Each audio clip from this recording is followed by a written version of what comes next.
We've been doing this for a while now. This is my 6th year serving in a bunch of storms since 2016, and I've never felt more confident than I have during this latest storm. That's Flagler County Commissioner Donald O'Brien expressing his gratitude for the county's response to Hurricane Ian. Huge amount of thanks and respect to the county administrator and Jonathan and his team, everyone right on down. So for that, I'm very thankful and appreciative. O'Brien works in insurance and says claims are not what he expected post-storm. And anecdotally, our insurance agency, we have almost 3,000 clients in Flagler County, and our team was busy over the weekend working on claims, but I can tell you it was, as everyone has said, and I'm just reiterating, it could have been a lot worse because we have not had the volume of claims that we anticipated that we might have, so we're thankful for that. And Commissioner Greg Hansen pointed out a critical feature that helped reduce damage. Seawalls worked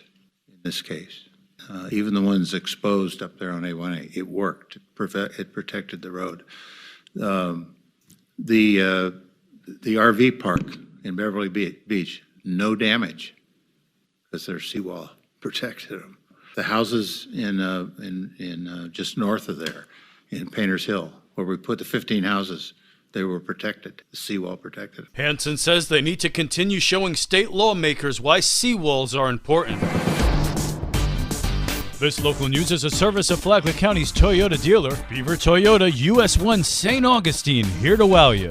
The city of Palm Coast is one step closer to ending the Green Lion saga at the Palm Harbor Golf Club. After over a year of negotiations failed to result in a new lease for the Green Lion. Yesterday, the city announced it will award the lease for the concession at the golf club to Loopers, a new restaurant owned by Jamie Bordeaux and Dudley Shaw, current owners of the Beachfront Grill in Flagler Beach. Their proposal was one of only 2. Opening day is set for March 1st unless Loopers is ready to go before that date, and the Green Lion has until January 15th to vacate the premises.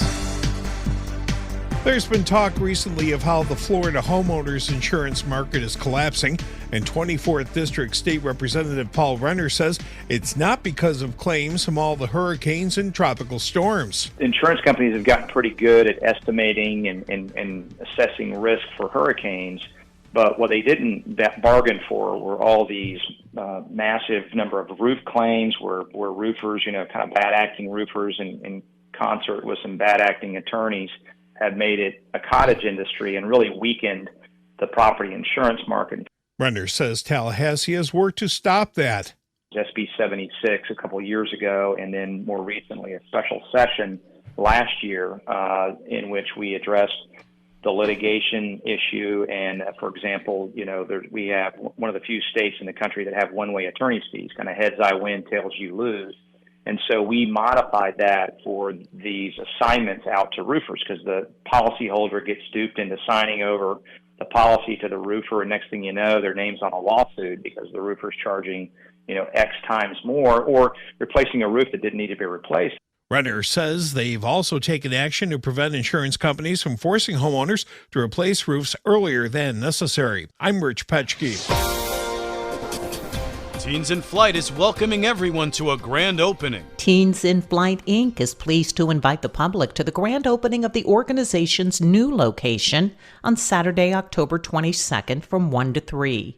The event and new headquarters are located on Flagler Executive Airport property on Old Moody Boulevard in Palm Coast. Retired Marine Colonel Jack Howell, the program's founder, says along with teaching everyone how to fly, it also helps at-risk teens. And I didn't want these kids to use misdirected anger and end up in the criminal justice system.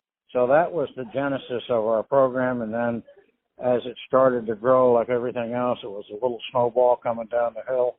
We picked up a lot of momentum, and now we basically can do everything. I started with no aircraft, and now we own 3, and we're getting ready to purchase another one. They've had 100% of program graduates go to college. For Flagler's Morning News, I'm Karen Johnson.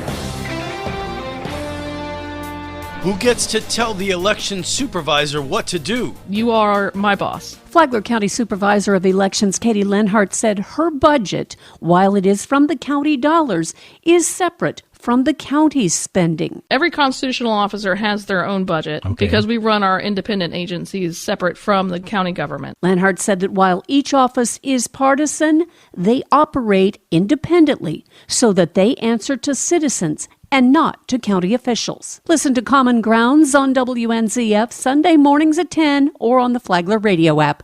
Tomorrow, Katie Lenhart talks about state constitutional amendments. From the WNZF newsroom, I'm Deb Albertson. And now you're up to date on Flagler's Morning News. I'm Rich Carroll.